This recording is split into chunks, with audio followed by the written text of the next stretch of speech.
અર્જુન ભગવાન શ્રી કૃષ્ણને કહે છે કે તમે મને આ જગત વિશે કહ્યું, તમે મને જગતના લોકો વિશે કહ્યું,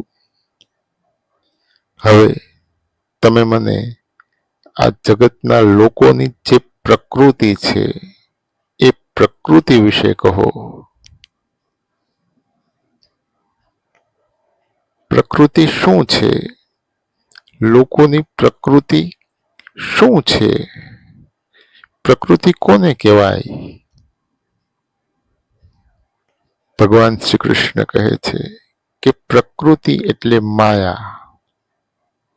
સત્વગુણ, રજોગુણ અને તમોગુણ આ 3 ગુણોથી યુક્ત એવી માયા, આ માયાને જ પ્રકૃતિ કહેવાય છે. મૂળ પ્રકૃતિના વિકારથી સત્વગુણ, રજોગુણ અને તમોગુણ એમ 3 ગુણો ઉત્પન્ન થાય છે. ભગવાન શ્રી કૃષ્ણ અર્જુનને કહે છે કે મૂળ પ્રકૃતિના વિકારથી સત્વગુણ, રજોગુણ અને તમોગુણ એમ 3 ગુણો ઉત્પન્ન થાય છે, જેમાં સત્વગુણ શ્રેષ્ઠ છે. હવે સાંભળ, ભગવાન શ્રી કૃષ્ણ અર્જુનને કહે છે કે હવે સાંભળ, રજોગુણ અને તમોગુણ દબાતા સત્વગુણ પ્રબળ થાય છે, અને જ્યારે મનુષ્યમાં સત્વગુણ પ્રબળ થાય છે, સાત્વિક ગુણ પ્રબળ થાય છે, ત્યારે એવા મનુષ્યમાં જ્ઞાન વધે છે, આનંદ વધે છે, ઉત્સાહ વધે છે, અને આવો મનુષ્ય મૃત્યુ પછી સ્વર્ગલોકમાં જાય છે.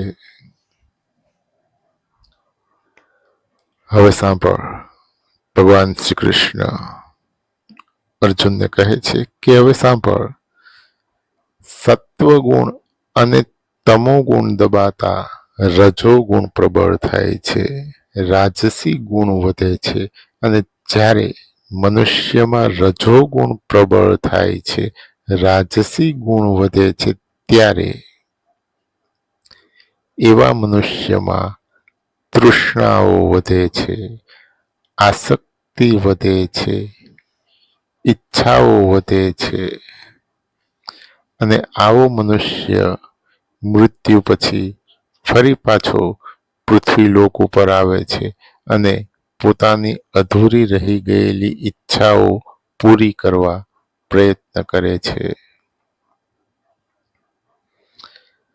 હવે સાંભળ, ભગવાન શ્રી કૃષ્ણ અર્જુનને કહે છે કે હવે સાંભળ, સત્વગુણ અને રજોગુણ દબાતા તમોગુણ પ્રબળ થાય છે, તામસી ગુણ વધે છે, અને જ્યારે મનુષ્યમાં તમોગુણ પ્રબળ થાય છે, તામસી ગુણ વધે છે, ત્યારે એવા મનુષ્યમાં અજ્ઞાનતા વધે છે, આળસ વધે છે, નિંદ્રા વધે છે,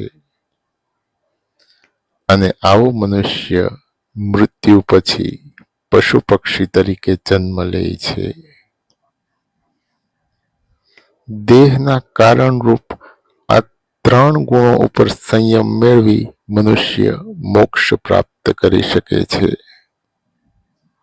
ભગવાન શ્રી કૃષ્ણ અર્જુનને કહે છે કે જો કોઈ મનુષ્ય દેહના કારણરૂપ આ સત્વગુણ, રજોગુણ અને તમોગુણ આ 3 ગુણો ઉપર સંયમ મેળવી લે તો એવો મનુષ્ય મોક્ષ પ્રાપ્ત કરી શકે છે, મુક્તિ મેળવી શકે છે.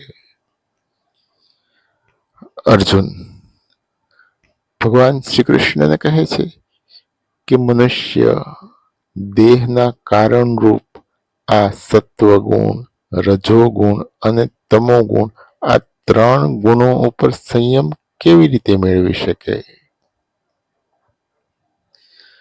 ભગવાન શ્રી કૃષ્ણ કહે છે કે દેહના કારણરૂપ આ ત્રણ ગુણો ઉપર સંયમ મેળવવાનો એક જ ઉપાય છે, મારી ભક્તિ કરવી. માત્ર મારો અનન્ય ભક્ત મારી અનન્ય ભક્તિ વડે દેહના કારણરૂપ આ ત્રણ ગુણો ઉપર સંયમ મેળવી શકે છે અને દેહના કારણરૂપ આ ત્રણ ગુણો ઉપર સંયમ મેળવીને પરમ પદને પ્રાપ્ત કરી શકે છે. દેહના કારણરૂપ આ ત્રણ ગુણો ઉપર સંયમ મેળવવાનો એક જ ઉપાય છે, મારી ભક્તિ કરવી.